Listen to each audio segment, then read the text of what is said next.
হরে কৃষ্ণ।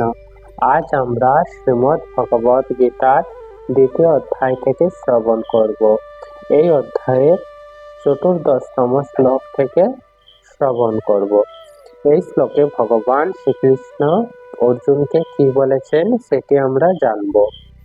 ভগবান শ্রীকৃষ্ণ বলছেন, মাত্রা স্পর্শাস্তু কৌন্তেয় শীতোষ্ণ সুখ দুঃখদা আগমা পাইন নিত্যাস্তাং তিতিক্ষস ভারত। এখন আমরা যে শ্লোকটি শ্রবণ করলাম, এর যে অর্থ সেটি আমরা এখন জানব। ভগবান শ্রীকৃষ্ণ বলছেন, হে কৌন্তেয়, ইন্দ্রিয়ের সঙ্গে বিষয়ের সংযোগের ফলে অনিত্য সুখ ও দুঃখ অনুভব হয়। অর্থাৎ আমাদের যে পঞ্চ ইন্দ্রিয় রয়েছে, এই ইন্দ্রিয়র সঙ্গে জড় জগতের যে সংস্পর্শ, সেই সংস্পর্শের কারণে আমাদের সুখ ও দুঃখ সৃষ্টি হয়ে থাকে। সেগুলি ঠিক শীত ও গ্রীষ্ম ঋতুর গমনাগমনের মতো। যেমন শীতকাল আসে, শীতকালের পর আবার গ্রীষ্মকাল, এরকম চক্রাকারে আবর্তন চলতে থাকে। ঠিক তেমনি আমাদের জীবনে সুখ ও দুঃখ চক্রাকার ভাবে চলতে থাকে, আসে এবং যায়, কোনোটি স্থির নয়। হে ভারতকুল প্রদীপ, সেই ইন্দ্রিয়জাত অনুভূতির দ্বারা প্রভাবিত না হয়ে সেগুলি সহ্য করার চেষ্টা করো। অর্থাৎ যেহেতু অর্জুন এখানে যুদ্ধক্ষেত্রে উপনীত হয়েছে, যুদ্ধক্ষেত্রে যেহেতু তার প্রিয় আপনজনের সঙ্গে যুদ্ধ করতে হবে, যুদ্ধের দ্বারা আপনজনেরা সাধারণত যদি পরাজিত হয় বা নিহত হয়, অর্জুনের জীবনে দুঃখ নেমে আসবে। তাই ভগবান শ্রীকৃষ্ণ বলছেন, এই যে সুখ ও দুঃখ যেটি আসে সেটি আসবে এবং যাবে, তাই এগুলির দ্বারা তাকে প্রভাবিত হওয়া চলবে না, এগুলি তাকে সহ্য করতে হবে। তাহলে এই যে শ্লোক, এই শ্লোক থেকে আমরা কি জানতে পারলাম? মনুষ্য জীবনে কেউ যদি সফল হতে চায়, তাকে সহনশীল হতে হবে। কেউ যদি কারো জীবনে, যেহেতু আমাদের জীবনে সুখ আসে এবং চলেও যায়, ঠিক তেমনি দুঃখও আসে। তাই যখন আমাদের জীবনে দুঃখ আসবে বা বিভিন্ন প্রকার কঠিন পরিস্থিতির সম্মুখীন আমরা হব, তখন আমাদের ভেঙে পড়লে চলবে না, সেগুলি আমাদের সহ্য করতে হবে। কারণ এটি নিশ্চয় দিয়ে সেই কঠিন সময় অবশ্যই অতিক্রম হবে এবং আবার সুসময় এসে উপনীত হবে। তাই আমাদের সকলকে সহনশীল হতে হবে। সুখ ও দুঃখ হচ্ছে ইন্দ্রিয়ের বিকার মাত্র। অর্থাৎ এই যে আমরা বিভিন্ন সময় সুখ উপলব্ধি করি, আবার কিছুক্ষণ পরেও আমরা দুঃখ অনুভব করি। এগুলি কি আমাদের যে ইন্দ্রিয় রয়েছে, পঞ্চ ইন্দ্রিয়, এগুলি হচ্ছে বিকার। এই বিকারের ফলে আমরা সুখ ও দুঃখ অনুভূতি করতে পারি। আর এই সুখ ও দুঃখ হচ্ছে কখনোই স্থায়ী নয়। যেমন আমরা দেখি, গ্রীষ্মকাল আসে, গ্রীষ্মকালের পর আবার কি আসে? শীতকাল আসে। অর্থাৎ গ্রীষ্ম, শীত, আবার গ্রীষ্ম, আবার শীত, এরকম এটাই চক্রাকারের আবর্তন হয়ে থাকে। ঠিক তেমনি আমাদের জীবনে সুখ আসে, আবার সুখের বিপরীত কি? দুঃখ। সুখ ও দুঃখ এটি আগমন হয়, আবার চলে যায়। তাই আমাদের যেমন যখন শীত আসে বা গ্রীষ্ম আসে, তখন আমাদের আমরা দেখি কি সেগুলি স্থায়ী নয়। ঠিক তেমনি আমাদের জীবনে সুখ ও দুঃখ সেটিও স্থায়ী নয়। আর আমাদের জীবনের যে প্রকৃত উদ্দেশ্য কি? ভগবান শ্রীকৃষ্ণকে জানা বা পরম তত্ত্ব উপলব্ধি করা। যদি আমরা পরম তত্ত্ব উপলব্ধি করতে চাই, তাহলে আমাদের সুখ ও দুঃখ, হাসি কান্না, জয় পরাজয় যা কিছু রয়েছে কিনা, সমস্ত অবস্থায় আমাদের স্থির থাকতে হবে।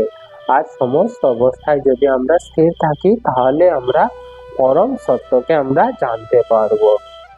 যেমন শীতকালে একটি অত্যন্ত পবিত্র কর্ম কি রয়েছে? মাঘ মাসে স্নান করা। মাঘ মাসে সাধারণত ভারতবর্ষে অত্যধিক শীত থাকে। আর এই অত্যধিক শীত থাকলে যারা পুণ্যাত্মা, তারা মাঘ মাসে যে স্নান, সেটি কখনো বর্জন করেন না। ঠিক তেমনি গ্রীষ্মকালে আমাদের এই ভারতবর্ষে অত্যন্ত গরম উপলব্ধি করা যায়।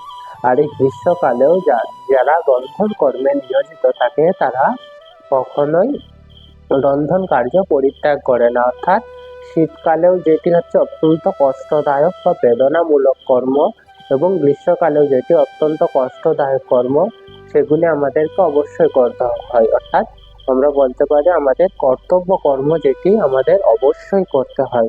ঠিক তেমনই যে কোনো কঠিন পরিস্থিতি আসুক না কেন, আমাদের যেটি করা উচিত আমাদের কখনোই সেটি পরিত্যাগ করা চলবে না। কর্তব্য কর্ম আমাদের সকলকে অবশ্যই করতে হবে। ঠিক তেমনি অর্জুন ছিলেন ক্ষত্রিয়। ক্ষত্রিয়ের প্রধান কর্ম ছিল কি? যুদ্ধ করা। যুদ্ধ করা কিসের জন্য? প্রকৃত ধর্ম স্থাপনার করার জন্য। কোনটা সঠিক, কোনটা ন্যায়, সেটি হচ্ছে প্রজাদের দিয়ে ন্যায় প্রদান করা হচ্ছে ক্ষত্রিয়ের প্রধান কর্ম। সেই জন্য তাকে যুদ্ধ করতে হবে। এমনকি আপন জনেরাও যদি ভুল পথে চালিত হয়, তাদের বিরুদ্ধেও অবশ্যই যুদ্ধ করতে হবে। তাই অর্জুনের যে কর্তব্য কর্ম, সেটি থেকে কখনোই বিরত থাকতে ভগবান শ্রীকৃষ্ণ নির্দেশ দেননি। তাই আমাদেরও সকলেরই উচিত কর্তব্য কর্ম আমাদের করতে হবে। কি কি আমাদের কর্ম বা কি কি আমাদের কর্তব্য কর্ম, সেটি আমরা কোথায় জানতে পারবো? যদি আমরা শাস্ত্র অধ্যয়ন করি। শাস্ত্রে যা কিছু আমাদের করার জন্য বলেছে সেগুলি আমাদের অবশ্যই করতে হবে। শাস্ত্রের নির্দেশ যদি আমরা সঠিকভাবে পালন করি, তাহলে আমাদের হৃদয়ে ভগবান শ্রীকৃষ্ণের প্রতি যে শুদ্ধ ভক্তি, সেটি অবশ্যই জাগরিত হবে। শাস্ত্রবিধি যদি আমরা পরিত্যাগ করি, ভগবানের প্রতি যে প্রেম ভক্তি, সেটি কখনোই জাগরিত হবে না। আর যখনই ভগবানের প্রতি আমাদের প্রেম ভক্তি জাগরিত হবে, তখনই আমরা এই যে জড়জগৎ মায়ার বন্ধনে আবদ্ধ, এই জড়জগতের বন্ধন থেকে আমরা অবশ্যই মুক্তি লাভ করব। আর ভগবান শ্রীকৃষ্ণ এখানে অর্জুনকে কি কি সম্বোধন করেছেন? কন্তেয় ও ভারত, এই দুটি সম্বোধন করার কারণ হচ্ছে কি? যেহেতু কন্তের মাধ্যমে কি বলা হচ্ছে? তিনি কুন্তী পুত্র। আর এই কুন্তী কে ছিলেন? ভগবান শ্রীকৃষ্ণের কি সম্পর্কে ছিলেন? কন্তেয় সম্বোধন করার মাধ্যমে শ্রীকৃষ্ণ ভগবান তাকে কি বলেছেন? মাতৃকুলের মহান রক্তের যে সম্পর্ক, সেটি মনে করিয়ে দিচ্ছেন। এবং এই ভারত সম্বোধনের মাধ্যমে পিতৃকুলের যে মাহাত্ম্য, সেটি স্মরণ করিয়ে দিচ্ছেন। অর্থাৎ যেহেতু তিনি মহান বংশে জন্মগ্রহণ করেছেন, তাই মহান বংশে যারা জন্মগ্রহণ করে থাকেন, তারা কখনোই কর্তব্য কর্ম করা থেকে কখনোই পিছু হাঁটেন না। ঠিক তেমনি অর্জুন যেহেতু মহান বংশে জন্মগ্রহণ করেছেন, তার কর্তব্য কর্ম অর্থাৎ ক্ষত্রিয়ের কর্তব্য কর্ম হচ্ছে যুদ্ধ করা। যুদ্ধ থেকে কখনো পলায়ন করা প্রকৃত ক্ষত্রিয়ের কর্তব্য কর্ম নয়। সেটি ভগবান শ্রীকৃষ্ণ এখানে কন্তেয় এবং ভারত শব্দ ব্যবহারের মাধ্যমে বুঝিয়ে দিয়েছেন।